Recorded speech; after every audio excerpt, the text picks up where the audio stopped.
जय महावाना, जय राधे जय कृष्ण, जय वृंदावना, श्री गोविंद गोपीनाथ मदन मोहना।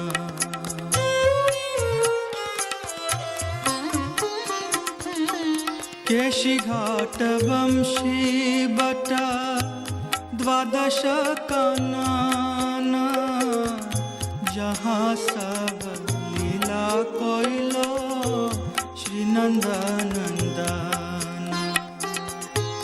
जय राधे जय कृष्ण, जय वृंदावना, श्री गोविंद गोपीनाथ मदन मोहना।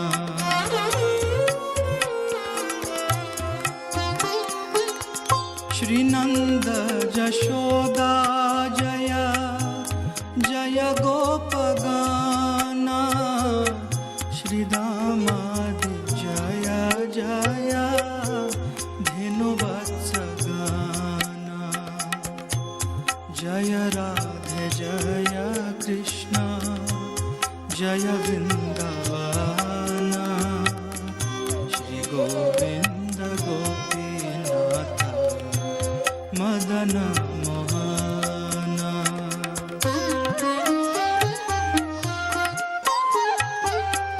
जय वृषभानु जय कीर्तिदा सुंदरी, जय पूर्णमासी जय अभिरनगरी।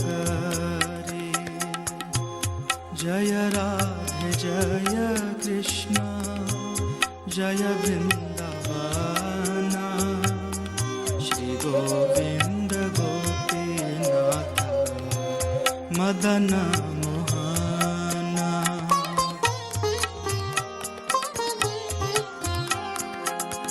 जय जय गोपीश्वर वृंदावन माझा, जय जय कृष्ण सखा बटु द्विज राजा। जय राधे जय कृष्ण, जय वृंदावना, श्री गोविंद गोपीनाथ मदन मोहना।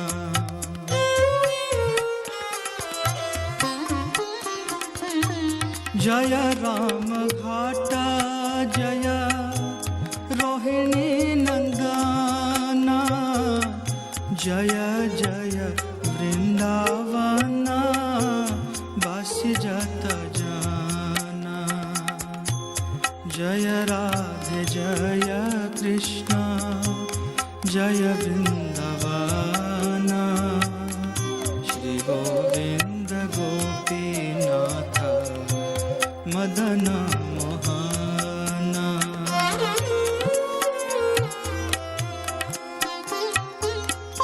जय द्विज पत्नी जय नागकन्यगाना, भक्ति तेज हार पाइलो गोविंद चराना।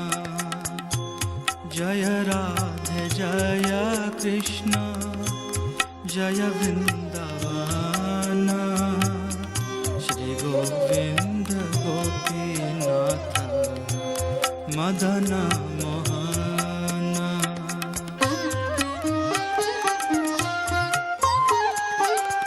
श्री रास मंडल जय जय राधा श्याम, जय जय रास लीला सर्व मनोरम। जय राधे जय कृष्ण, जय वृंदावना, श्री गोविंद गोपीनाथ मदन मोहना।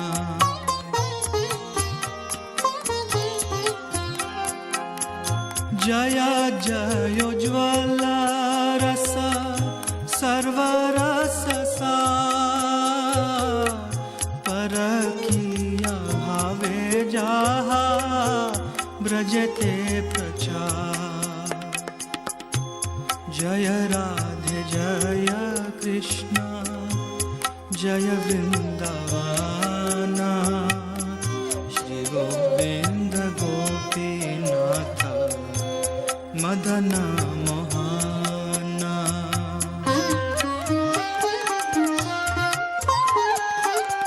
श्री जानव पाद पद्म कोरिया स्मरण, दीन कृष्ण दास को है नाम संकीर्तन। जय राधे जय कृष्ण जय वृंदावन, श्री गोविंद गोपीनाथ मदन मोहन। श्री गोविंद गोपीनाथ मदन मोहन।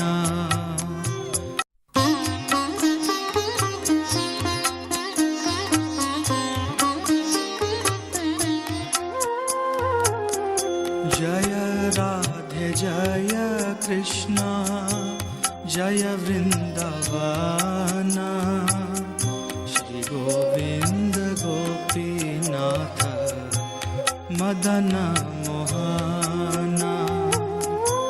श्याम कुंड राधा कुंड गिरि गोवर्धन, कालिंदी जमुना जय जय महावन। जय राधे जय कृष्ण जय Vrindavan, Shri Govind Gopinath Madan Mohan.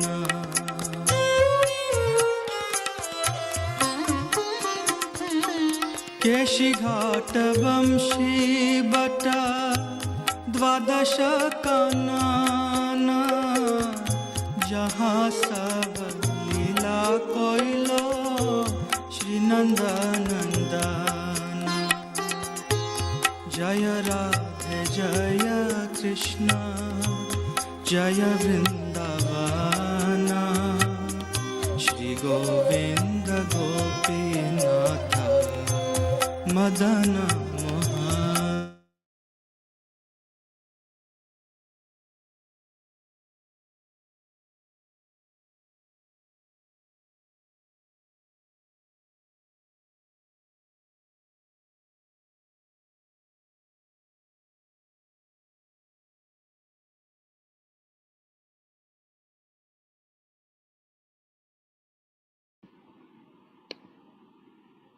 Hare Krishna. It is my great pleasure to welcome devotees for this new session of our Bhagavad Gita course, where we are starting a new chapter, the third chapter called Karma Yoga. So before we start, let us chant our Mangalacharanam prayers. Om Ajnanatimmirandasya Jnananjana-shalakaya Chakshurunmilitam Yena Tasmai Shri Gurave Namaha.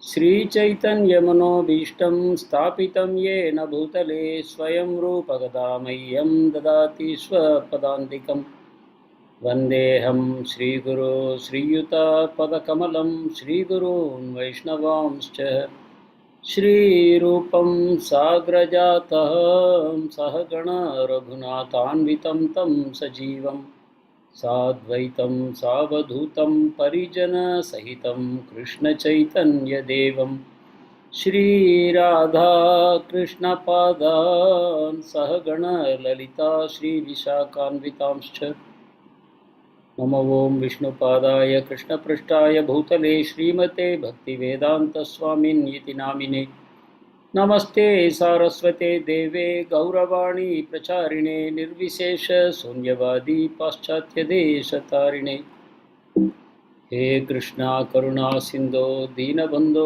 जगत्पते गोपेश गोपिका कांत श्री राधा कांत नमोस्तुते तप्त कांचन गौरांगी श्री राधे वृंदावनेश्वरी वृषभानुसुते देवी प्रणमामि हरिप्रिये नीलाचलनिवासाय नित्याय परमात्मने बलभद्रा सुभद्राभ्यां श्रीजगन्नाथाय ते नमः। जय श्री कृष्ण चैतन्य प्रभु नित्यानंदा श्री अद्वैत गदाधर श्रीवासादि गौर भक्तवृंदा। हरे कृष्णा कृष्णा कृष्णा हरे हरे, हरे राम राम राम हरे हरे। हरे कृष्णा कृष्णा कृष्णा हरे हरे, हरे राम राम राम हरे हरे। हरे कृष्णा कृष्णा कृष्णा हरे हरे, हरे Ram Ram Ram Hare Hare. Hare Krishna. So thank you very much for joining. Today we shall be opening a new chapter called Karma Yoga. It's a very, very interesting chapter of Srimad Bhagavad Gita, though we are still at the beginning. As I already explained, the second chapter is something like a summary of the whole of Bhagavad Gita, but it is given in such a precise form. One Acharya calls it as the Gita Sutra. The second chapter is called the Gita Sutra. That means in a very condensed form, Bhagavad Gita is given. The Lord is capable of doing anything. He can make something very small or He can make something very big, like the whole universe. The Supreme Lord is all powerful and He does everything for the benefit of mankind. So, let us get into the third chapter. We are going to be covering 17 shlokas today.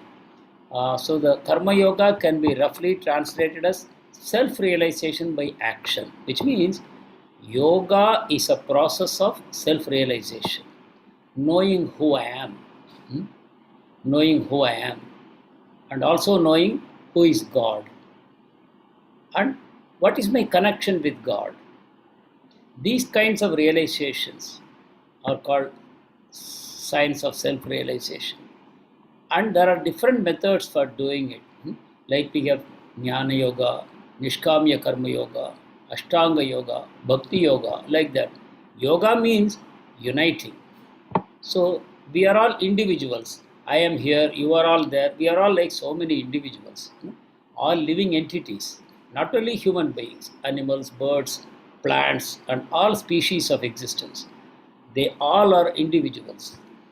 And these individuals have to be united to the Supreme One, the Supreme God from whom we have all come.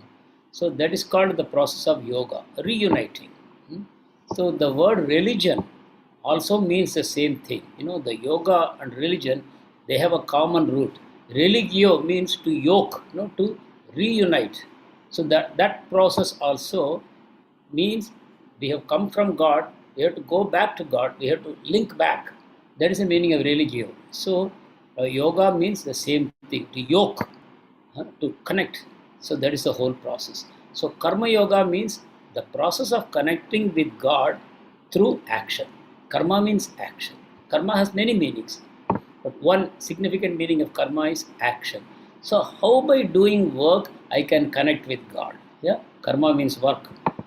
How by doing work I can connect with God? Because we are all engaged in work.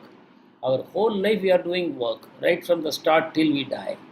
And when we have no work, we suddenly feel I am useless. I have become useless. Nobody needs me. So we always want to be busy doing something. But sometimes we feel this work is preventing me from becoming spiritual. Because I have all the time got work, I have no time for spirituality. Mostly people answer like that. Yeah, I am so busy. I have to maintain my family. I have to maintain myself. I have also some ambitions in my life. I have to achieve all these things. And I have a limited lifespan. And this is the time I have to work. I have to retire comfortably. So I should have a very good nest egg. By the time I retire, I should have a sufficient bank balance with which I can live comfortably the rest of my life. Prices are going up all the time. Inflation is eating away the value of my savings. I need more money.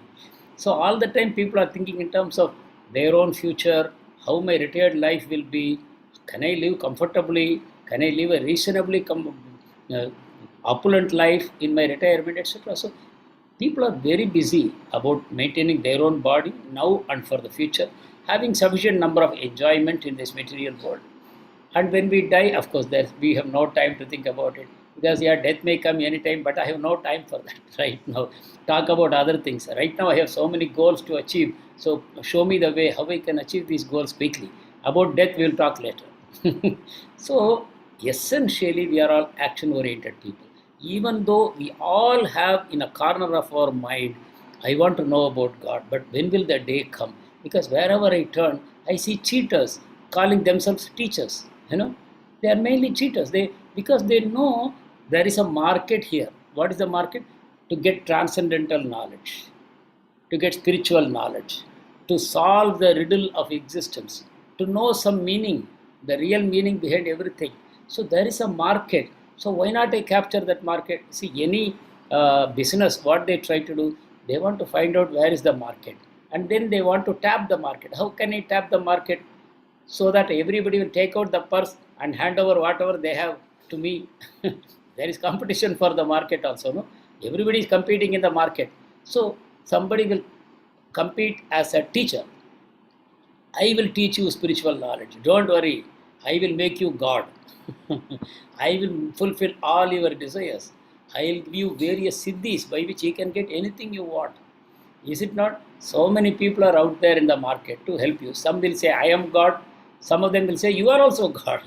Some of them will say, I have already become God. I will make you God. Just give me half of your income. Or regularly come and visit me. I will take care of you. You don't have to do anything. Don't worry. You are my bhakta. I will take care of you. Like that, so many things are going on. So we, on the one side, we want this spiritual knowledge so that we can solve the problems of our life. At the same time, we are busy doing things. So there is a competition. But Krishna is showing a way. No, by doing work, you can realize the self. That Krishna is teaching the cycle of sacrifice that we will see today. So without more time, let us get into the shlokas. I hope all of you have read the shlokas. I have already posted it in the group. So I will try to manage my time in such a way that we will be able to do reasonable justice, but also go through all the shlokas. Perhaps in future, if reading of the shlokas is taking more time, because I have already sent you the shlokas, I may even consider not reading out the shlokas in class. That will give me more time for talking. But in any case, let us start now. Shloka number 1. Arjuna uvacha jyayasi chet karmanaste mata buddhirjanardhana tatkim karmani ghore ma niyojayasi keshava. Arjuna is asking a very typical question. Somebody who becomes spiritual, what they say first thing, I am not interested in anything material. I am not interested in this world. I am interested in God. So I will do nothing. I have nothing to do. I am fully satisfied. I don't want to do anything in this material world. I will neglect my family. I will neglect my own personal needs. I will neglect my job because I am very much interested in God. That seems to be the easy way out. Like somebody goes and joins a mutt. Mutts are, what I am talking is the cheater kind of mutt, where a lot of people are sitting in some kind of a uniform, maybe white and white, maybe saffron or various colors in the mutt. So somebody can go and say, oh Swamiji, I would like to join your mutt. So he may say, okay, what do you want? Nothing. I want 3 times you have to give me food. And I will join your mutt. That is the only condition I have. I should be well fed. That's all. So Swamiji say, all right, you come and join. And he joins the mutt. He does some little work, some dishes, cleaning of some dishes, or little cutting of some vegetables and all that. The rest of the time he will happily sleep. So there is no work at all. So, and he thinks I have joined a mutt, and he's also wearing saffron clothes. He thinks, now I have solved both my problems. My material problem solved, my spiritual problem solved. Swamiji will send me to God. So Arjuna, after hearing Krishna speaking, he is a little confused. So he says, Krishna, you told 2 kinds of things. One is that by realizing the difference between soul and the body, and the soul is actually not doing anything, the soul is totally spiritual, it has got nothing to do with material world, then why do you want me to fight this war? You said just by acquiring jnana, I will become neutral towards good and bad, towards success and failure, towards profit and loss. You said I will be neutral. So I want to take that position, Krishna. I want to go to the forest. I want to become a sannyasi. I want to meditate and I want to acquire freedom.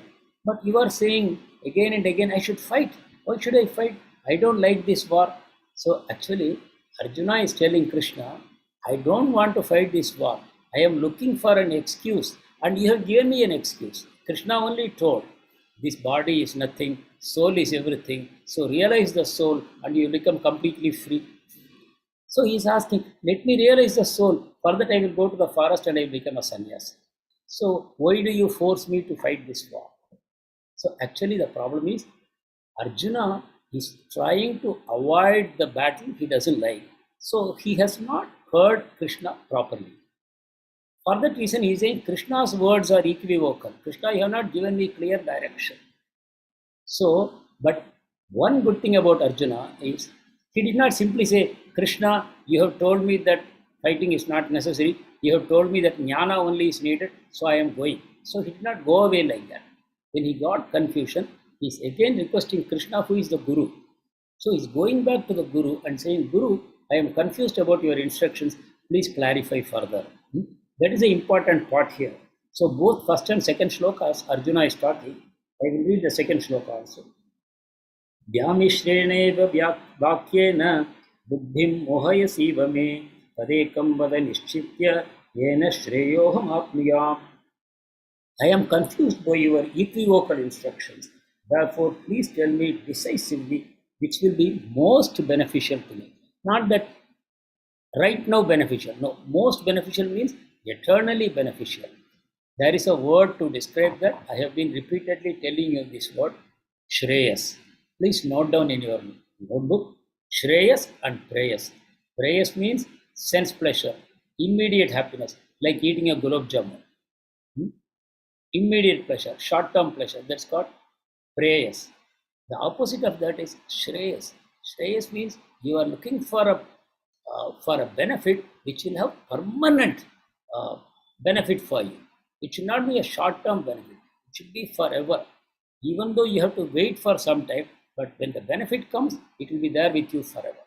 So that is called Shreyas. So here you will see, Yena Shreyoham Apniyam. So Arjuna is saying, please tell me what is my Shreyas. He is not asking what is my Preyas. Because Arjuna knows Preyas is not a good thing. So for all of us, this is the lesson. We should not be always looking for sense gratification. Then what will happen? We will be either sitting in front of the television, or we'll be Googling something, or we'll be in the shopping mall, something like that. That is all praise, temporary. It is only a drain on your money purse and your time.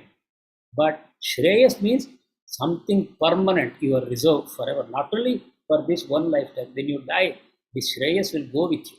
So Arjuna is asking for Shreyas. So the question here is, Arjuna's question, can a transcendentalist or a seeker choose to be inactive by avoiding an unpleasant duty without incurring karma? So he's asking, I am a transcendental man. I am looking for the answer. I am looking for transcendental knowledge. So I don't want to do material work because it is unpleasant. If I want to do my prescribed duty, here it is fighting the war. I don't like it. So why should I fight? I am a jnani. I am a seeker of the truth. So can I avoid doing my duty? This is what Arjuna is asking. I hope this is clear to all of you. This could be a doubt in the minds of many seekers that if I want to take the path of jnana, then why should I work? Is it possible to acquire jnana? I will fully focus on the scriptures. I will only focus on jnana. I will not do any work. So is it approved in the scriptures? This is the question, essential question. So let us see how Krishna will answer this. So Krishna is answering, Shri Bhagavan Uvacha Lokesmin Vivida Nishta Pura Prokta Mayanadha Jnana Yogena Sankhyanam Karma Yogena Yoginam. Fourth shloka. न कर्मणामनारम्भान् नैष्कर्म्यं पुरुषोऽश्नुते न च सन्न्यसनादेव सिद्धिं समधिगच्छति. Text 5. न हि कश्चित् क्षणमपि जातु तिष्ठत्य कर्मकृत् कार्यते ह्यवशः कर्म सर्वप्रकृतिजैर्गुणैः. So Krishna starts by saying, okay Arjuna, maybe what I spoke is not very clear to you. I spoke in a very concise form. Now I will give you little clarity on that. I will elaborate further. So Krishna says, broadly, I have discussed two paths, Arjuna, in my earlier talk. What are the two paths? They are two to meet the needs of two different kinds of people. One kind of people are mental people. They want to think and understand the truth. They want to meditate. They want to do research. They want to do an analytical process by analyzing the world around them, by analyzing themselves. They want to arrive at the truth. So, like scientists are always doing research to know the truth. Similarly, philosophers, sages, they are also the analytical type of people. By looking around me, what is called an empirical process, I observe everything around me and I use my mental speculative power and I will arrive at the truth. So that is called Sankhya Yoga. Krishna says, I have described Sankhya Yoga by which you will know the difference between body and soul. You will understand body is dead matter, jada, and soul is living. So you will realize that I am not one thing, I am actually two in one. Like a toy and a battery, like a car and a driver, like a cloth somebody is wearing and the person inside the clothes. Like that, Krishna showed Arjuna, look, you are not this body. This body will in any case perish. It has a beginning, it has an end. It exists for a temporary time, but it is existing only because the soul is within. The soul is eternal. The soul undergoes no changes. The soul has no beginning and no end. So these two things Krishna made Arjuna understand that I am not the body. When I stand in front of the mirror, what I see there is not me. So it will take effort to really understand that the image what I see in the mirror, that person is not me. I am something else. I am like a bird sitting on a tree. This is the example Upanishad gives. A bird sitting on a tree. The bird is the soul, the body is the tree. So Krishna said, by Sankhya Yoga, you can understand that you are not the body, you are a spirit soul. And then what happens? Then you make further progress. Okay, then if I am the soul, what is the soul doing? What is the nature of the soul? Like that. Then you begin to understand God also. So this is a process of analytics. Then there is a second process called Karma Yoga or Buddhi Yoga or work in Krishna consciousness. This is for people whose mind is still not pure. Mind is not pure. What is the meaning of mind is not pure? They still have desires. The mind is contaminated by desires. So all those who have got some desires in their mind, they are not yet pure and they cannot do Sankhya Yoga. You see, because I said Brahmacharya is essential. Brahmacharya means you have to withhold from sense attraction. You have to resist sense, the pulse of the senses. Then only you can do Sankhya Yoga.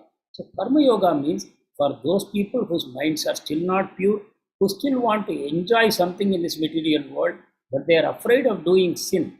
They don't want to do sin, but they want to enjoy reasonably in this world.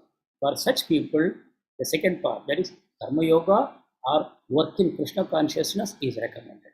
Okay, these people are able to accept there is a supreme God, and by surrendering to God the benefits of my work, I will get liberation. So these are the two things. Sankhya Yoga means simply meditation, but Karma Yoga means working but offering the fruits of the work to the Supreme Lord. So these are the two paths that Krishna is talking about. And if you think deeply, you will understand there is a link between the first path and the second path also. What is that link? The aim of the Sankhya Yoga is to bring the philosopher to the point of understanding Krishna as the Supreme Lord. So if you do Sankhya Yoga, if you follow the first path, at some point of time you will come to know Krishna is everything. The entire creation is basically Krishna only. It is created by Krishna and it is Krishna. Krishna is the creator also, and Krishna is also the universe. So that understanding you get. After that, what you will do? You will do Bhakti Yoga. Because you know Krishna is the Supreme Lord, then you will start doing Bhakti to Him. So Sankhya Yoga will bring you to the point of Bhakti. And what is the second process? Buddhi Yoga or work in Krishna consciousness is essentially Bhakti Yoga only. So in that sense, A and B are interlinked processes. I will give more clarity as we go along. Little by little, I will start revealing to you because we are talking only for 1 hour. So most important takeaway is inaction is not an option for a seeker. If you want to spiritually progress, it is not by saying, I am rejecting, renouncing everything, I will not do any work. That way, it will not work. So, we have a wrong understanding of what is sannyasa. These clarities will come. Okay, so this is the reply Krishna has given. So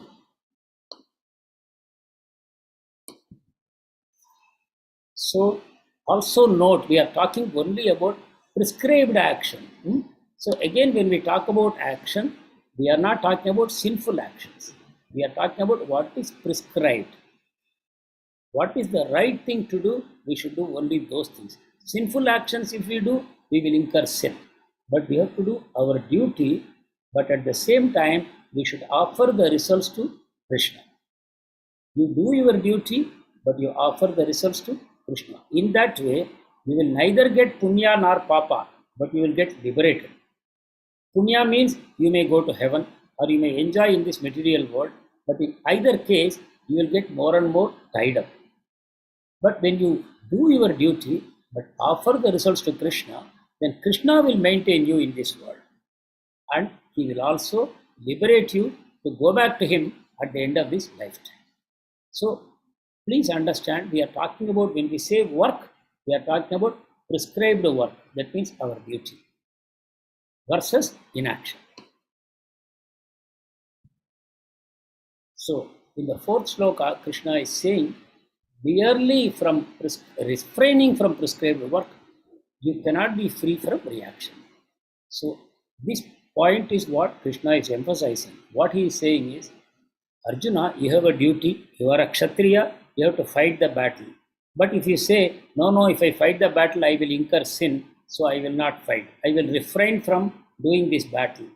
Then Krishna says, don't think you will not get reaction. You are a Kshatriya. If you are rejecting to perform your duty, you will get reaction. What is that reaction? You will get sin. If you refuse to do your duty, you will get sin. Why it happens is further explained by Krishna. You can see here. By renunciation, one cannot attain perfection. That is, prematurely you should not renounce. Prematurely you should not renounce means, as long as you have got desires in your mind, you should not renounce action. Action is done by hands and legs. Yes, enjoyment is done by the 5 enjoying senses. So Krishna says, if you renounce externally, but you are still meditating on the pleasures, then it is not a correct thing. You will never attain perfection. So I will again repeat, if you renounce your duty, while you are still having desires in your mind, your renunciation is not perfect and you will get negative results. So don't think renunciation is a good thing. Unless you are free from all mental desires, you cannot renounce, you are not authorized to renounce. Why? Krishna explains. All of us, when we are born with Sattva Guna, Rajo Guna, Tamo Guna. These 3 I will explain in a future class. But basically understand that these are contaminations. Sattva Guna, Rajo Guna, Tamo Guna, all 3 are contaminations. In second chapter, we heard Krishna saying, Traigunya Vishaya Veda, Nistraigunya Bhavarjuna. Krishna said, all the Vedas are made of 3 gunas, which means the Veda will help you to progress from Tamo Guna to Rajo Guna to Sattva Guna. This is what the Vedas will do. But Krishna told Arjuna, go beyond the 3 gunas, Arjuna. So here Krishna is saying, all the people in this world, they are controlled by the three gunas, Sattva guna, Rajoguna and Tamoguna. And they will not allow you to keep quiet. They will force you to act. Because all these gunas create desires in your mind. And desires contaminate the mind. So when the mind is contaminated, you cannot renounce. Mind is contaminated by the desires. So Krishna is telling, all of you are born with desires into this material world. Only because of desire you have taken birth in this world. So then how can you renounce? You cannot renounce. You will be thinking about renouncing, but your mind will be desiring so many things. Your mind will be acting. So you will be forced to act. So Prabhupada sometimes gives the example of some people who are jnanis. We have seen, no, they are wearing saffron clothes and all that. They say, we realize that the whole world is unreal. Jagan Mithya, the whole creation is bogus. But then they engage in charitable activities. They will have, say, schools, they will have colleges, they will have hospitals, they will have orphanages. They will do many kinds of charitable activities. If the whole world is unreal, then why do they do charitable activities? That is because you cannot keep quiet. You cannot renounce the world artificially. You still have some desires, even the desire to serve people. That is coming because the mind is thinking, oh, the people around me are suffering. I want to help them. So they come down and start hospitals, schools, colleges, universities, medical facilities like that. That shows that you cannot keep quiet. Inaction is not an option until your mind is completely cleansed, completely purified. So that's why Krishna is recommending to Arjuna, as a Kshatriya, you have an acquired mode. What is that? Rajoguna. In Rajoguna, your tendency is to control. So don't artificially try to give up. So this is the fifth sloka. So we'll go to the sixth sloka. Karmendriyani samyamya ya aste manasa smaran indriyaptan vimudhatma nityacharasa uchyate. Krishna is saying, one who restrains the senses of action but whose mind dwells on sense objects is called a pretender. You will be called as a pretender only. Restraining the working senses, your mind is engaging in sense objects. Are you understanding this point? The person says, I will not do work. He's folding his hands and legs and he says, I will not work. But his mind is busy meditating on, oh, how nice if I go to this restaurant and eat some good food. How nice, I want to go and watch this movie. Like that, he's attracted by material things. So what he's doing, he's a pretender. He's acting as though he's renounced, but inside he's meditating on pleasure. So in this connection, I want to give you the story of a sage and a prostitute. There once was a prostitute, and in a house, opposite to that, one sage was living. He was in saffron, long beard and long hair and all that. And he was living there. Every day he'll be sitting on his veranda and he'll be looking at the house of the prostitute. And men will be coming and going, and he'll be watching. And every time somebody goes in, he will pick up one stone and put it in a corner of the veranda. So every time somebody comes and goes, he will add stones there. So after some time, there was a small hill. Many stones were collected. And every time he will look at the prostitute and say, see how you are accumulating sins. Like this mountain what I have prepared, many times this size of sins you have already accumulated. You are doing all something wrong. You are engaging in sinful action. Like that, the sage was telling. But the prostitute, in the heart of hearts, she was thinking, oh, what a sinful life I am leading. But because I have no option, I have a family, I have a child I have to look after, and I have responsibilities for my parents, etc., and I don't know anything else, she would be constantly praying to God, oh God, I am doing such sinful activity, please forgive me, please give me something better to do, please free me from this sinful life. Like that she was always praying. When the sage died, he went to hell. And when the prostitute died, she went to heaven. How is it possible? So it is possible only because God is looking at your consciousness. God is looking at your consciousness in which you are working. In fact, in the Veda, there is something called Vyada Gita. Vyada Gita means a butcher has given philosophy. A butcher is giving philosophy.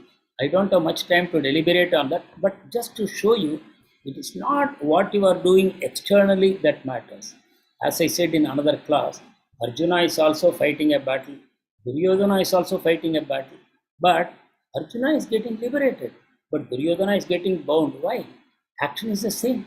Both are fighting a terrible battle. But why Arjuna is getting liberated? Because Arjuna's consciousness and Duryodhana's consciousness are different. So in this case, clearly Krishna is telling, you cannot artificially control your senses while your mind is deliberating on various things. Then you are only a pretender. So even a prostitute is better than a sage if you look at it this way.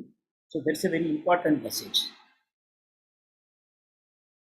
Yastrindriyani manasa niyamya rabhaterjuna karmendriyai karma yogam asaktasya vishishyate. So if a sincere person is trying to control the senses by the mind and begins karma yoga, he is by far superior. So Krishna is telling karma yoga is superior than not doing anything. Karma yoga means working with the right consciousness. Working with the right consciousness is far better than not working and saying I am renounced. Prematurely. This word is important. Always remember, prematurely renouncing. We cannot prematurely renounce and act as though I am a saint. Renunciation should happen automatically by realization. How does it come? By performing our duties properly. So performing our prescribed duties properly in good consciousness. What is a good consciousness? Krishna, the fruits of my actions I am offering to you. You will decide what to do. But as far as I am concerned, I have this duty and I am doing it. I am not worried about the results. I know the results will come because of my past karma. Whatever karma I have done, those results will come to me. But today I have this karma and duty. I will do that. Today my prescribed karma is like this. I will do it. So for Arjuna, the duty is to do battle. Today I am a Kshatriya. I have got this battle to fight. I will fight. Like that he should fight. What about the results of the war? Whether I will win or not, Arjuna should not worry. I don't care. I am doing my prescribed duty. That is enough. And I am offering the fruits to Krishna. Why Krishna? He is the Supreme Lord. He is the Supreme Controller. I am offering the results to him. So this is the correct way to perform duty.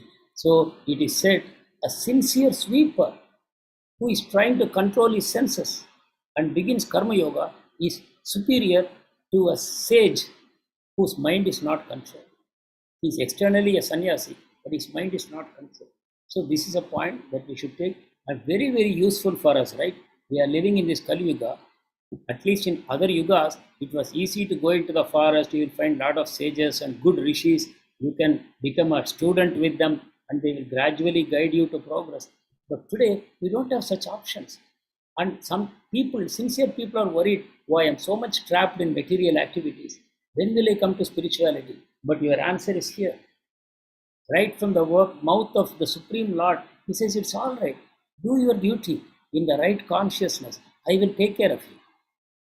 I will take care of you. Do your duty in the right mood. What is that mood? Without attachment to the results. The results I offer to Krishna. But this is my prescribed duty I am doing. So regarding prescribed duty and all that, you will get more and more clarity in the future classes because it will take some more time. But all of us know to some extent what is my prescribed duty. As long as you are doing the duty without attachment to the fruits, to the benefits that will come from success, then you are doing karma yoga.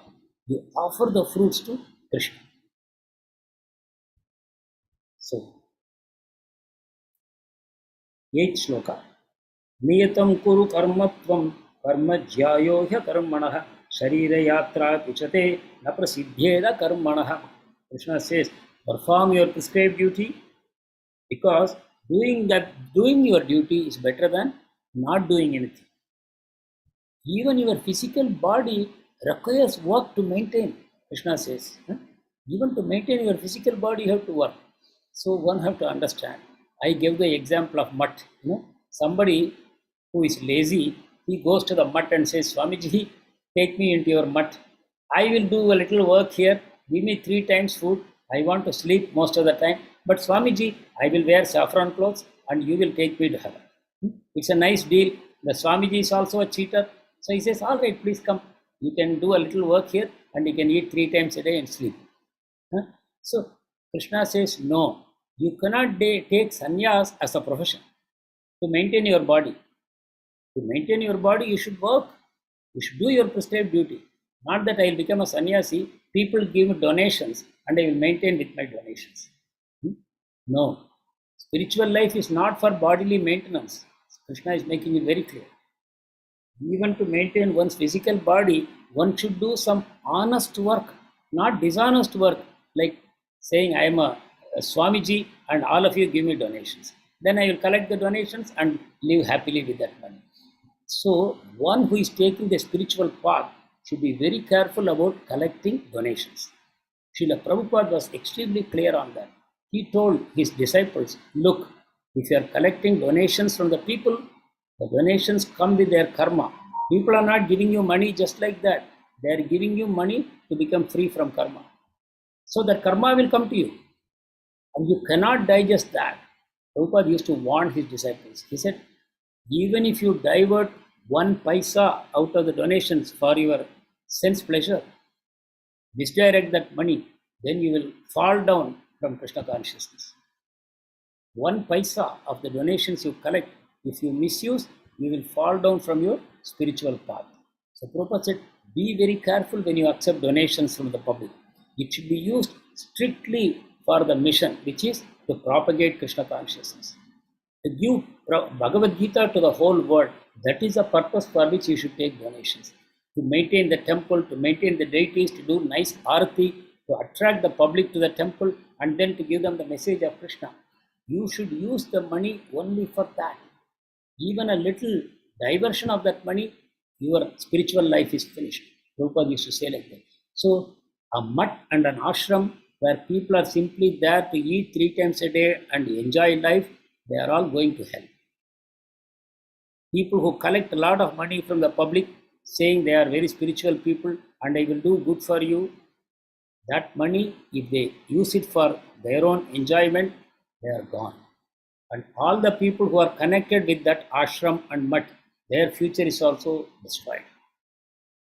So one has to be very careful about what kind of a spiritual guru you choose. They're very, very important. So Krishna is giving that warning here. Now, shloka number 9.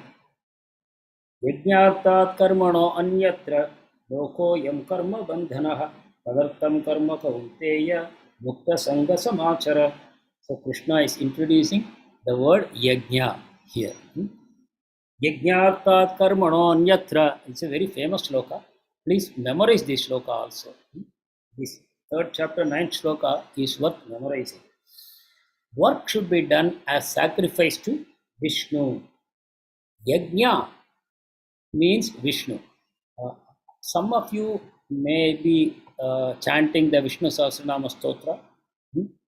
So in Vishnu Sahasranama Stotra, the word Yajna is repeated many times.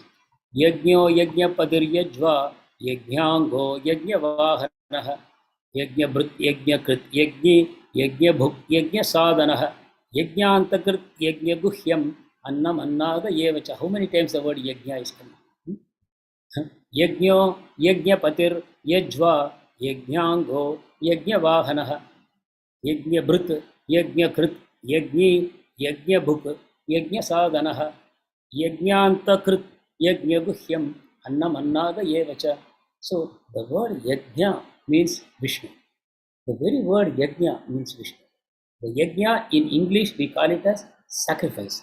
The English equivalent of Yajna is sacrifice. So Krishna says in Bhagavad Gita, I am the enjoyer of all Yajna. Bhoktaram Yajna Tapasham. Krishna says, I am the enjoyer of sacrifices. When people do Yajna, you see fire sacrifice, Yajna, what we call? The beneficiary of that is Vishnu. All Yajnas. You may say, no. I know Chandi Yajna is there and so many other Yajnas are there, right? So for Lord Shiva, for Navagrahas, for Ganapati, there are so many Yajnas are there. What about all of them? So very interestingly, The ultimate beneficiary of all yajnas is Vishnu. Yajna itself is Vishnu. The very concept of yajna is Vishnu. So whenever you do yajna, whether you are doing it to Ganesh or to Lord Shiva or to Chandi or Durga or anything, Mrityunjaya, like that. But the ultimate beneficiary of that yajna is Vishnu. If you ask the priest, he will tell you, in every yajna, Vishnu is supreme. And then it is addressed to a particular devata. Right? The devatas are all organs of Vishnu. Vishnu is everything, the whole creation, and every devata is a limb of that creation. So that way, all the devatas are simply the various organs of Vishnu. So if you directly worship Vishnu, you are worshipping all the devatas. No devata is omitted. If you worship Vishnu, all the devatas are getting worshipped.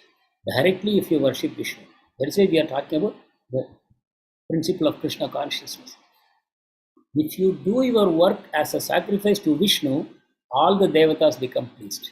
But in any case, if you are worshipping any particular devata through yajna, it is also going to Vishnu. It is also going to Vishnu. So when you worship any devata, you are indirectly worshipping Vishnu. When you directly worship Vishnu, it is definitely superior. But the indirect worship also goes to Vishnu only. So Krishna says here, if you work as a sacrifice to Vishnu, what is the meaning? You do your duty, but you offer the fruits to Vishnu. You don't say, I want to enjoy the fruits. You say, oh Lord Vishnu, please accept the fruits of my work.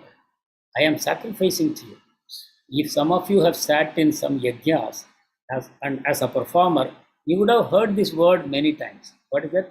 Na mama, Indraya danna mama, Suryaya danna mama. Like that you will hear.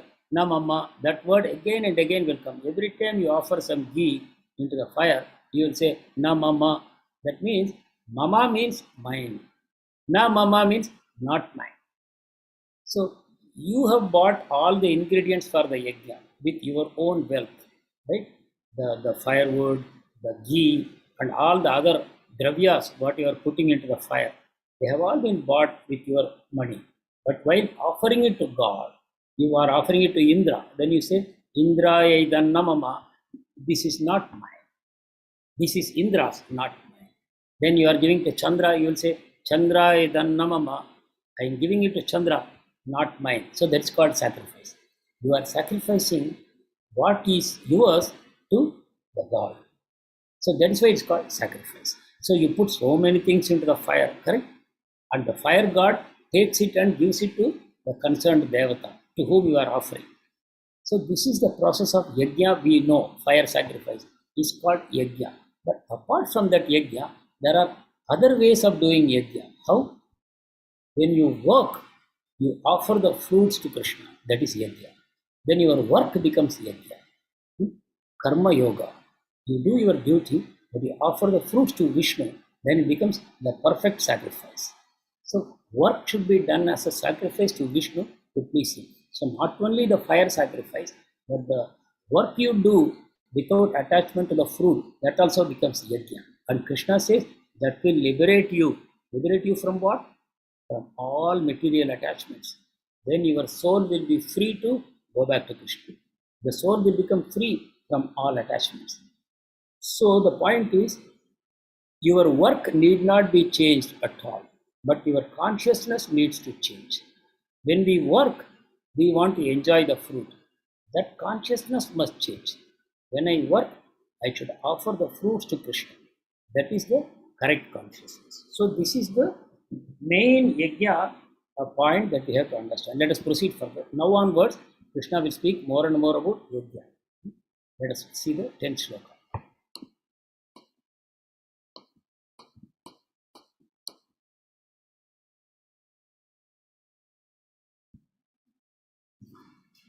He is describing yajna in greater detail. Saha yajna praja srishtva purovacha prajapatihi anena prasavishyadvam yesha vospishta kamaduh. In the beginning of creation, the Lord of all creatures sent forth generations of men and demigods, along with sacrifices for Vishnu, and blessed them by saying, "Be thou happy by this yajna, because its performance will bestow upon you everything desirable for living happily and achieving liberation." So, two things you have to remember. Why are we here? We means the souls. Why are the souls here in this world? They came here because they want to enjoy. So there are facilities around us for enjoyment, right? The world is full of sense objects, which will give pleasure to senses. Beautiful objects give pleasure to the eyes. Nice music gives pleasure to the ears. Nice fragrance gives pleasure to the nose. Nice food gives pleasure to the tongue. Like that, we are surrounded by sense objects which we can enjoy. So that is one reason we have all come. But at the same time, that is called prayers, if you remember. This is called prayers, sense gratification. But we have one more desire. What is the desire? We want to become free from suffering. We want to become free from suffering. This world is full of suffering. How? We are born. I could not choose my parents. If I had a choice, I would have chosen very good parents. But I get parents what I deserve. Sometimes I get, my father is a dog. My father is a dog, mother is a dog. So what happens? I get a dog's body. Or my father and mother are poor, I get a poor body. Or sometimes I am born with blindness or deafness, or I am lame, something like that. So birth itself is very risky, where I take birth. Then what happens? Then old age comes to me. I cannot escape from that. Even if my father is the richest man in the world, still old age will come. Only today we were seeing, all of you will remember, that Nadalla, his son passed away at the age of 26. He is the CEO of Microsoft, but his son at the age of 26 is dead and gone. How painful it is for the father. We are thinking, we are envying him. He is so rich, but his son is gone at the age of only 26. So the point is, this world is full of misery. Old age is a misery. Disease is a misery. We don't know when disease will come. Right now, I don't know what disease is in my body. Sometimes you go to the doctor says, sorry, you have 4th stage cancer. How do you say 4th stage cancer? I am having no problem at all. Yeah, without your knowledge, the cancer is growing inside you. It has been growing for 2 or 3 years, but you don't know. So disease is something very bad. And death, nobody can escape from death. So this world is full of suffering. So we want to become free from suffering also. So we have two goals broadly. One is we want to enjoy sense pleasures, that is prayas, but we also want to become free from all suffering, that is shreyas. So we want both prayers and shreyas. So Krishna says in this shloka, both you can have if you live your life like a sacrifice. So here he explains, when the universe was created, when the world was created, God sent the humans as well as devatas into this world, and they said, you serve each other. You serve each other. The devatas and the human beings, we are meant to serve each other. How is it possible? The human beings are supposed to perform yajna for the pressure of the devatas, which we are doing, like Chandi yajna, Mrityunjaya yajna, various yajnas are the Navagraha yajna, Ganapati yajna, like that. So many yajnas are there for various devatas. More than that, for particular reasons, they will teach you, for this problem you have, you perform this yajna. If you want to get out of this sin, you perform this yajna, that is prayaschitta, like that. So many yajnas are there. All these yajnas are performed for particular devatas. That devata gets pleased, and then what happens? The devata will give you a blessing. Okay, you will become free from a particular suffering, or your particular desire will be fulfilled, like that. So you do sacrifice and offer to one devata, and the devata will fulfill your desire.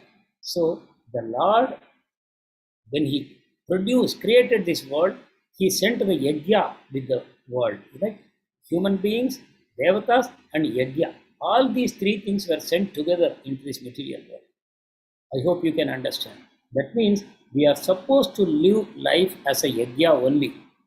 You can never say, I am a self-made man.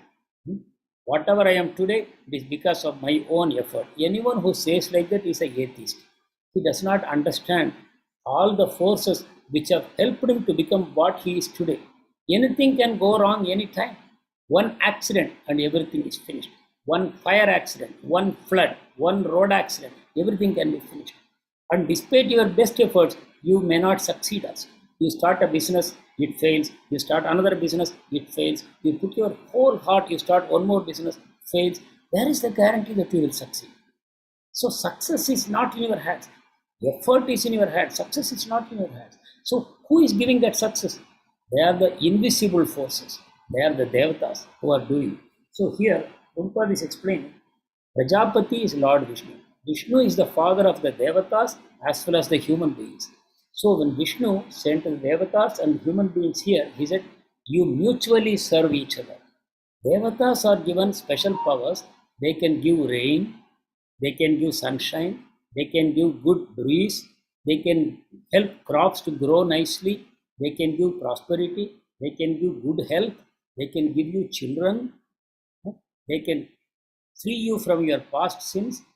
Devatas have different departments, they have different powers, and they will do it happily when you perform sacrifices for them. So Krishna says this is the way to live. Human beings must perform sacrifice by recognizing that whatever I have is coming from Devatas only. Otherwise, if you think it is mine and you try to enjoy, you become a thief. When you become a thief, it was given to you by the Devatas, but you are not acknowledging, you are saying it is mine. So you become a thief. So Prabhupada says, thief can never be happy. A society of thieves can never be happy. So if the society is not recognizing God, and the society is thinking, I will work hard and I will enjoy, then the society becomes thieves. And Prabhupada says, Krishna says, how can you be happy? If the society is ungrateful, then you will suffer. So this is the point. Devan bhavayatanena he deva bhavayantu vaha parasparam bhavayantaha shreya paramavapsyata. So devatas, when you do yajna, they will become happy and they will give you whatever you want. This is the way to live in this world. You have to live your life as a sacrifice, and devatas will assure you all your needs. This is the message that we are getting here. When yajnas are done, there is cooperation between men and demigods, prosperity reigns. So I wanted to give a small example of Prithu and Vena. Actually, Vena was a very bad king. And during his time, what happened? There was drought everywhere. The earth was not giving good crops. People were suffering from starvation, disease, and so many things. The world became a miserable place. Why? Because the ruler was an atheist. The ruler did not care for the welfare of the public. He was a very cruel man. So what happened? He died, and he got a son by the blessings of great saints, and that son was Prithu. This Prithu was a great soul. So what he did, when he was such a good ruler, the earth automatically started giving everything. He performed yajnas. Prithu started doing yajnas. Vena started all yajnas. Prithu resumed all the yajnas. So when the yajna started, the earth started giving everything automatically. There was good sunshine, there was good breeze, and good crops were growing without asking. Whatever was needed, the cows were giving plenty of milk. People became prosperous. How? Because Prithu resumed the yajnas. So yajna means a spirit of cooperation. You sacrifice what you have and give it to the devatas, and devatas become happy and they fulfill your needs. So we have to remember that our personal life should be lived like a yajna. I will explain it now. How to live our life like a yajna. We have already spoken about it. We will talk about it a little more. How to live life like a yajna.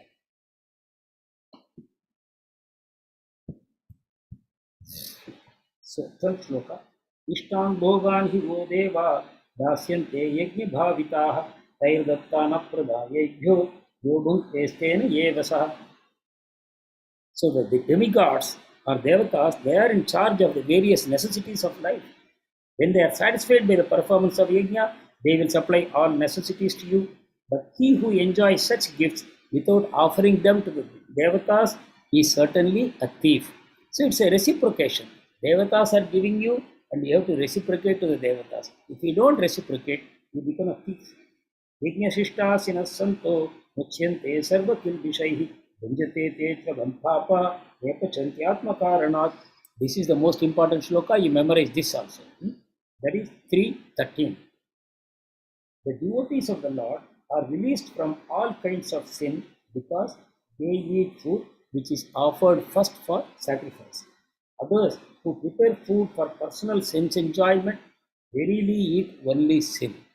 So, as a devotee, now that you are all listening to these classes, what you should start doing, you should, whatever you cook at home, you should offer it to Krishna. That is called sacrifice. You should do offering to Krishna. Whatever you have cooked at home, it should be offered to Krishna. Naivedyam. After doing Naivedyam, it becomes prasadam. And you should eat that prasadam only. Every member of the household should eat only prasadam. This prasadam will purify your consciousness. And all your sins will become destroyed. Instead of doing that, if you cook and eat without offering to Krishna, that becomes sin. You may say, no, how it will become sin? I am doing some honest job, I am earning money, and out of that money I am cooking and eating. How it is sin? That is the point. That is the point. You are not recognizing that whatever you are earning comes from the blessings of Devatas.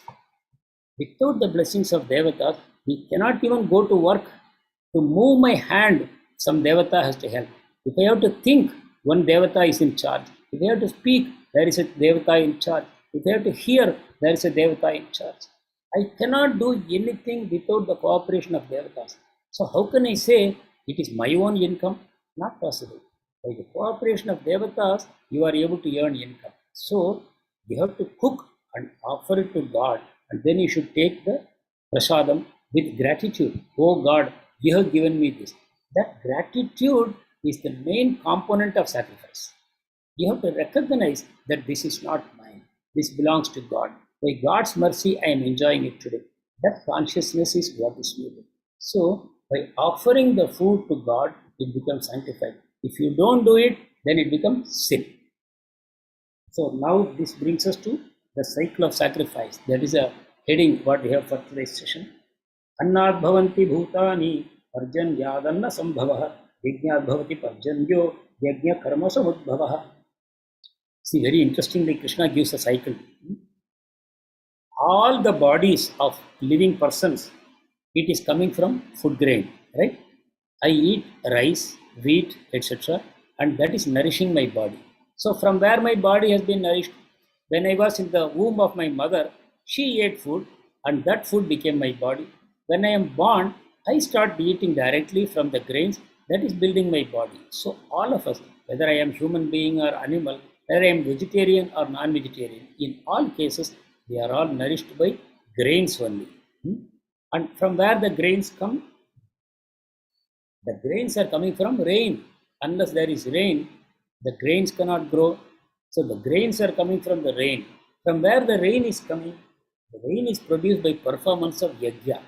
When you perform yajna to the Devatas, Devatas will send the rain. So the Devatas send the rain. That rain is allowing grains to grow. I am eating that grain, and with that my body is nourished. So this is the cycle of sacrifice. So I have to perform yajna. From the yajna, clouds will come, rain will come, grains will grow. By eating the grain, I can nourish my body. So it starts from the sacrifice. From where the sacrifice comes? It comes from prescribed duties. Yajna karma samudbhavaha. When we perform our prescribed duties, that is itself a yajna. When we perform our prescribed duties and offer the fruits to God, that becomes sacrifice. With that only, the world is sustained. If I say, I am working, I am enjoying, then the concept of sacrifice is gone. Then suffering will automatically come. We will become thieves. So this is what this chapter is saying. Krishna is the Supreme God. All the Devatas are the limbs of that Supreme God. So when you perform yajnas, Supreme Lord is satisfied, the Devatas are satisfied, and they fulfill all our needs. This is the cycle of sacrifice. The cycle further, Krishna explains in 15th shloka. Karma brahmodbhavam vidhi brahmakshara samudbhavam tasmat sarvagatam brahma Nityam yajna pratishtitam. From where this yajna has come? The yajna has come from prescribed duties. But where are the duties prescribed? That is in the Vedas. The Vedas are called Brahman. Vedas.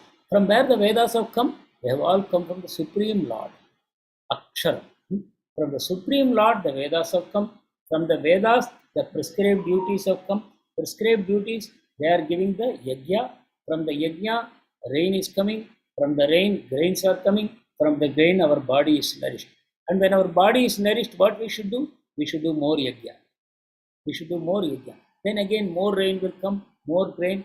Like that, the cycle continues. This is the cycle of sacrifice. We break the cycle when we stop doing sacrifice. We break the cycle when we stop doing sacrifice. When we stop living our life as a sacrifice, and then we suffer the reactions. So all of us in this world are suffering the reactions of stopping the yajnas. Stopping the yajnas. When we resume the yajna, our life will change. I will tell you something very interesting. One of the devotees in a ISKCON temple, he went to Russia for preaching purpose. Actually, Russia is one of the fastest growing centers for ISKCON. A lot of temples. Today, I heard in Ukraine, there are some 60 ISKCON temples. Amazing. In Russia also, it's growing very fast. There, one devotee went to somewhere in Siberia, and he was giving a class. Somebody was translating into Russian. At that time, he saw one very old lady, 80 years old. She came and offered dandavats to him. He was very shy because he was very young. He was only about 40 years old. This lady offered dandavats to him. And then he wanted to know who is that lady. She was vigorously chanting Hare Krishna also. Then the local people explained to him, this lady got a copy of Bhagavad Gita, Prabhupada's Bhagavad Gita from somebody in Russian language. She is not very educated, but she started reading the book and she transformed. She started preaching to everybody. Not only preaching, she was getting a little pension. Russia itself is a poor country, poor people. So she got a little pension. With that pension, she would buy potatoes to maintain herself. But now what she started doing, half the pension, she would buy potatoes. Remaining half pension, she would buy Bhagavad Gita books. And she would distribute to the local people along with preaching. She was distributing, active preacher of Krishna consciousness, Bhagavad Gita. And they said something miraculous happened. One time, there was no rain at all, and all the fields failed. But this lady had a small farm where she was also growing potatoes. Only in that one farm it rained. Is it possible? In one small farm it rained. All the farms surrounding dry. And only this farm was green. Nice crops were growing. Other farms were brown. No crops at all. So the local people said, she's an amazing lady. She has got the power of God in her. And so he spoke to her later on. The lady was so very shy and humble.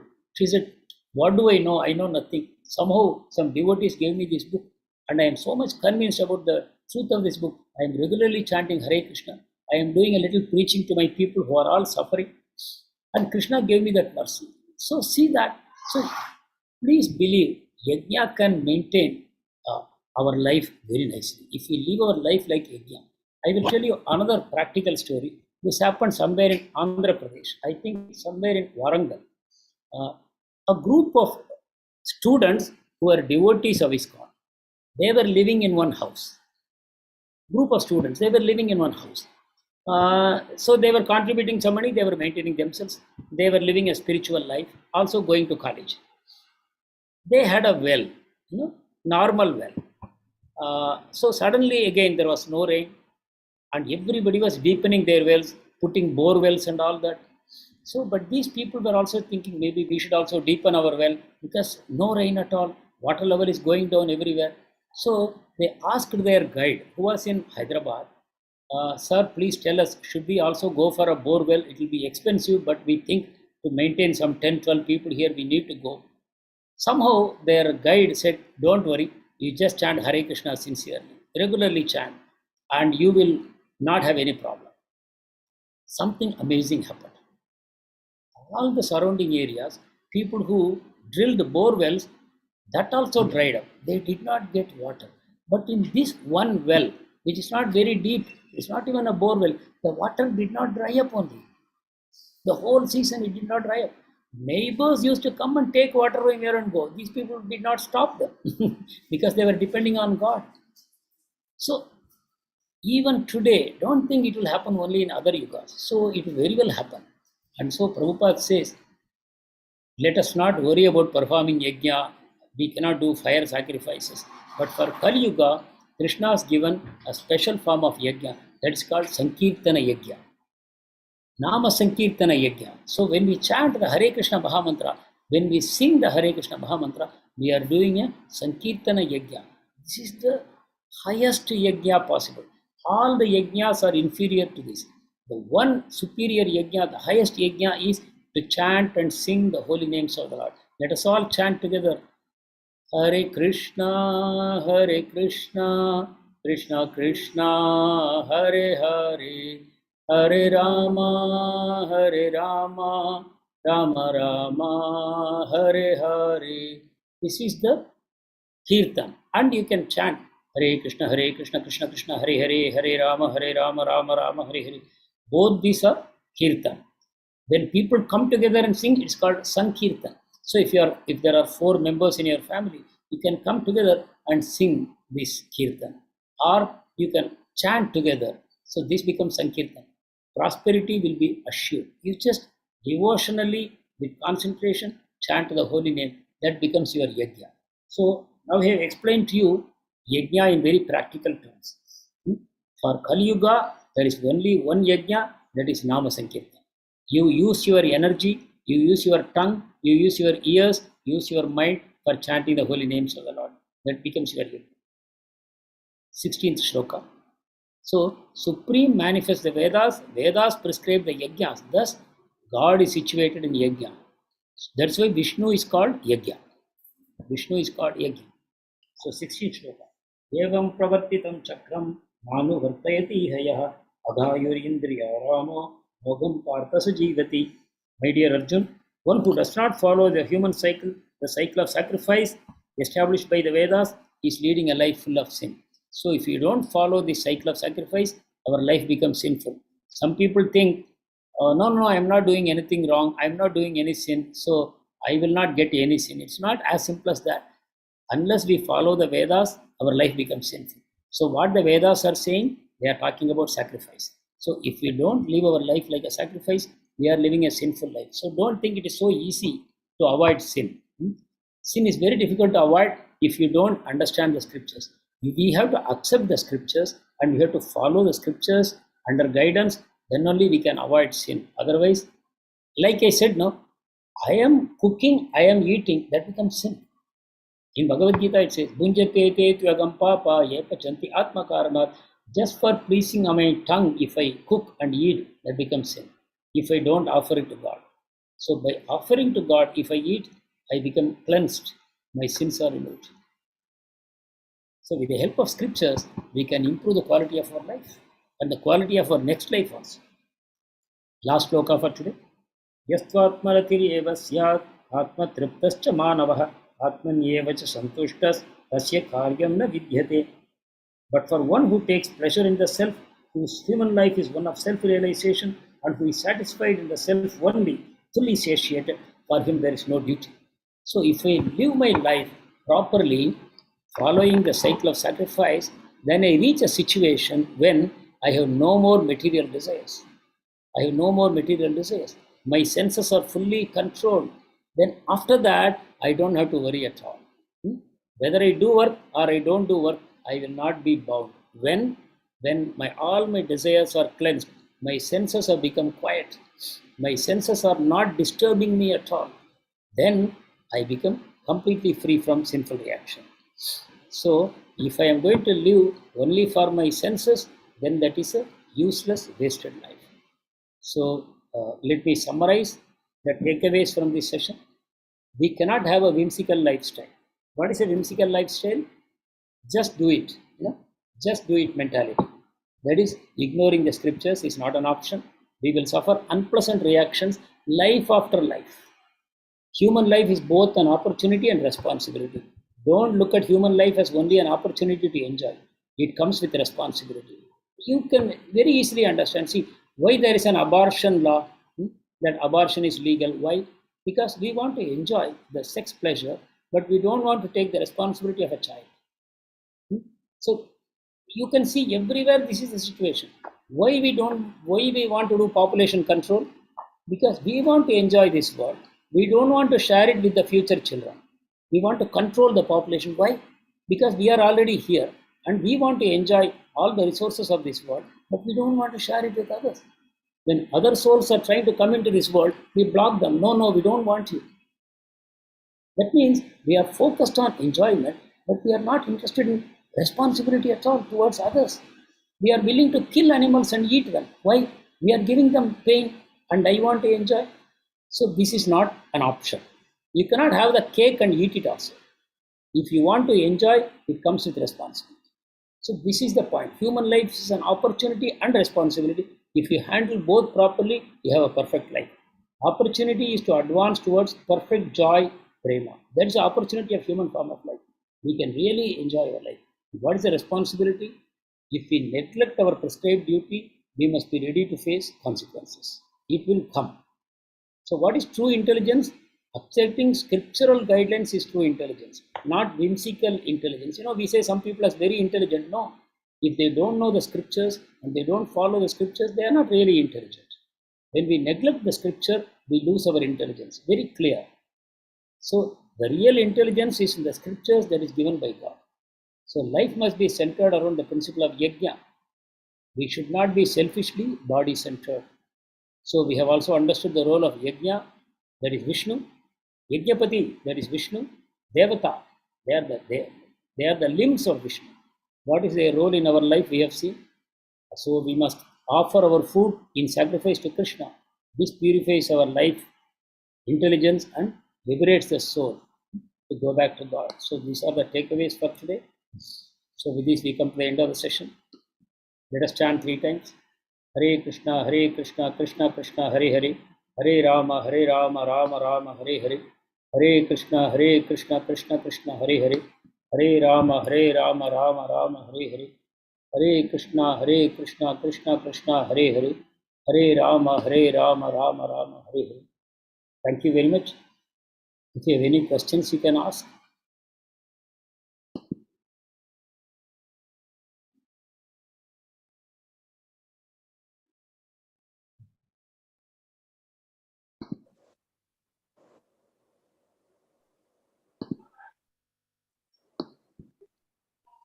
Yes, because Prabhu. Yeah. Hare Krishna, Prabhuji. Hare Krishna. I request everyone to keep it in mute. When your turn comes, you can unmute yourself. Thank you. Yes, Vikas. In today's class, we come to know many things. Thank you for that one, first of all. My question with you, there are many things, material things in this world. Then why only money is considered to be a sinful act? Means uh, uh, uh, corruption related to money only is as a sinful act. I don't get you. What is that sin you are saying?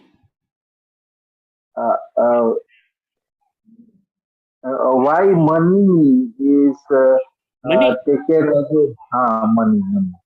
No, money is not sinful. Why money is sinful? Actually, we say money is Lakshmi. Lakshmi Right. is the wife of Vishnu. How money can become sinful? The money corruption. Sorry? Corruption in money. Corruption. Yeah. Why do we do corruption? We want to enjoy, correct? We want to deny enjoyment to others, but we want to enjoy. That becomes corruption. So, to enjoy yourself, but deny enjoyment to others, that is selfish. That becomes sin, correct? Actually, our business is to give enjoyment to God. That is what we call a sacrifice. At least we should recognize that whatever I have is a blessing from God. And I have to become grateful. See, if somebody has no gratitude, that person will suffer in hell eternally. Gratitude is the starting point of spiritual life. We should be grateful to say, for example, our parents to start with. We should be grateful for all those people who have a role in our life, our teachers, our employer, whoever has got a role, the farmer, the weaver, the animals, the cow is giving me milk, the earth is giving me the crops, right? The sun is giving me the sunshine. I am getting the breeze. Everything is given to me. Nothing is created by me. So, until I develop this iota of gratitude, my spiritual life will not start. So, if you see all the sinful acts that start from lack of gratitude. So, why should there be corruption? Because I think I am a big man and I am only giving you this permission, so you have to give me some bribe. So, I am making myself the center, but I am not the center. I am myself a receiver of mercy from others. The Devatas are giving me so much mercy. I am enjoying it, but I am not feeling gratitude for that. I am not returning it to them. So please understand, if I start living my life like a yajna, then there will be no corruption at all. In any case, we cannot change the whole world. We can still start with our own personal life in small, small ways. Like I said, Sankirtana Yajna is not at all difficult. Everybody can do Sankirtana Yajna, number one. Number two, whatever you cook at home, you offer to Krishna first and then take it as prasadam. These are very easy, practical things. This will start transforming your life. Is it okay, Prabhu? Is there anything else you want me to say? No, thank you, Prabhu. Thank you, Vikas Prabhu. Then, any other question? I will try to answer briefly. Anyone else, please? I saw some more devotees had unmuted. Okay, thank you. If there are no more questions, we will meet again next week, next Tuesday. Please tell more of your friends to join. The numbers are dwindling. I think today we saw maximum 22 devotees had only joined. I request that this benefit should go to more and more people. So I request you to make others join. That will be a great service in itself. To reach this knowledge to more and more people is a great service. So please try and bring your friends, your relatives, whoever you have a good relationship. Please spread this message to others. Thank you. Hare Krishna. Hare Krishna, Prabhuji. Dandavat pranam, Prabhuji. Hare Krishna. Hare, Thank Hare, you, Prabhu. Hare Krishna. Nice class. Hare Hare Krishna. Thank you, Thank Mataji. you. Thank you, Prabhu. Hare Krishna. Hare Krishna, Guruji. Dandavat Hare Pranam. Krishna. Dandavat pranam, Prabhu. We missed you. You too, Prabhuji. Thank you. Hare Krishna. Hare Krishna. वाञ्छा कल्पतरुभ्यश्च कृपा सिन्धुभ्य एव च पतितानां पावनेभ्यो वैष्णवेभ्यो नमो नमः। अनंत कोटि वैष्णव वृंद की जय, श्रील प्रभुपाद की जय।